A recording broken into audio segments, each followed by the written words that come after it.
السلام علیکم ناظرین، ڈاکٹر دانش ریل فوکس کے ساتھ حاضر ہے۔ فلسطین سے اظہار یکجہتی کے لیے ایک بڑا ایونٹ ہوا اور وہ ایونٹ ایوان صدر میں ہوا۔ اس میں جو امپورٹنٹ سب سے بات تھی وہ یہ تھی کہ تمام ملک کی سیاسی جماعتیں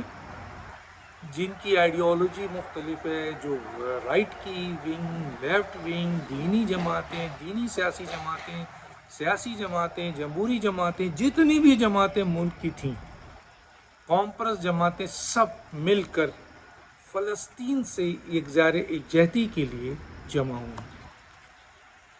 اچھا، اس میں ایک بڑی سیاسی جماعت ہے پی ٹی آئی، اور پارلیمنٹ میں بھی وہ موجود ہیں کسی نہ کسی صورت میں۔ اب وہ ان کو بلایا گیا، بڑے اہم انکشاف ہوئے جو میں آپ کے سامنے لانے چاہتا ہوں، اور یہ انکشاف پی ٹی آئی کے اندرونی اہم ذرائع کا ہے، میرا نہیں ہے۔ یہ پی ٹی آئی کے اہم ترین ذرائع ہیں، جو پی ٹی آئی کے لوگ ہیں۔ وقت آنے پر ان کا نام بھی لیا جا سکتا ہے، لیکن کیونکہ انفارمیشن کو دیا جاتا ہے، نام نہیں دیا جاتا ہے میڈیا میں، آپ کو پتہ ہے وہ سورس ہوتا ہے، تو یہ پی ٹی آئی کی سورس ہے، پی ٹی آئی کے اہم لوگ ہیں جنہوں نے یہ بتایا، جو میں انکشاف کروں گا۔ لیکن اس سے پہلے بتا دوں کہ اجلاس میں فلسطین سے اظہار یکجہتی اور اسرائیل کی بھرپور اس کے ایکٹ کو کنڈیم کیا گیا، اور اس سلسلے میں پاکستان کی تمام سیاسی جماعتیں، چھوٹی بڑی، رائٹ لیفٹ، دینی سیاسی، قوم پرست، سب جمع ہوئی اور سب نے مل کر اسرائیل کو زبردست اس کو کنڈیم کیا اور فلسطین سے اظہار یکجہتی کیا۔ یہ موقع تھا جب انسان اپنے اختلافات، اپنے سیاسی اختلافات، اپنی دینی اختلافات، اپنے دوسرے اختلافات، انسانیت کی بنیاد پہ بھی، وہاں تھے تو ہمارا رشتہ مسلمانوں کا ہے، مسلم رشتہ ہے، بھائی برادر کا رشتہ ہے، اور پاکستان کا ہمیشہ سے فلسطین کے اوپر واضح جو ہے وہ آپ کے موقف ہے۔ ایسی صورتحال میں آپ کے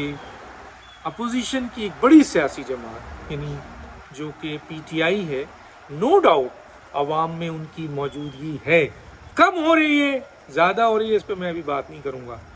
ان کی ایکٹیویٹیز کی وجہ سے، ان کے طرز عمل کی وجہ سے لوگ ان سے نالا ہو رہے ہیں، خود پی ٹی آئی کے اپنے لیڈرز نالا ہو رہے ہیں،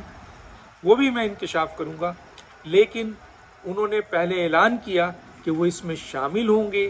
اور اس میں آئیں گے، اور ان کو آنا چاہیے تھا۔ پوری پاکستان کی عوام، چاہے ان کا کسی بھی سیاسی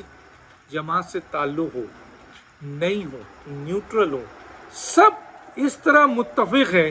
کہ فلسطین کے ساتھ کھڑے ہیں۔ آج سے نہیں کھڑے، جب سے پاکستان بنا ہے اس کے ساتھ کھڑے ہیں۔ اب ایسے موقع پہ یقیناً پی ٹی آئی کے ورکرز بھی، ان کی بھی بہت بڑی تعداد ایسی ہوگی جو کہ اپنے لیڈرز کے اس موقف کو،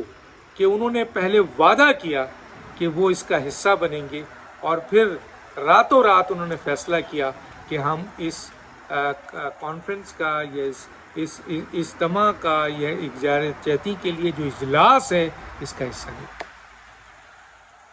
اب اس کی وجہ کیا ہے، وہ میں اہم انکشاف کرنا چاہتا ہوں، جو مجھے پی ٹی آئی کے اہم ترین سورس سے ملا ہے، جو میں آپ کے سامنے پیش کرنا چاہتا ہوں، خاص طور پہ پی ٹی آئی کے وہ ورکرز جو پاکستان سے پہلے محبت کرتے ہیں اور پھر بعد میں لیڈر سے۔ میں ان سے مخاطب نہیں ہوں جن کے بارے میں یہ کہا جاتا ہے، کوئی بھی سیاسی جماعت ہو، کہ اللہ بھی اگر نیچے اتر کر یہ کہہ دے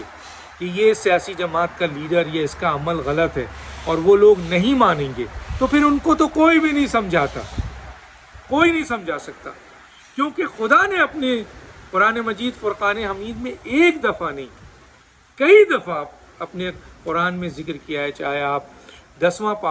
پارہ دیکھ لیں، 9واں دیکھ لیں، 11واں دیکھ لیں، 13واں، ہر جگہ لکھا ہے کہ جب لوگ عقل کے اندھے ہو جاتے ہیں،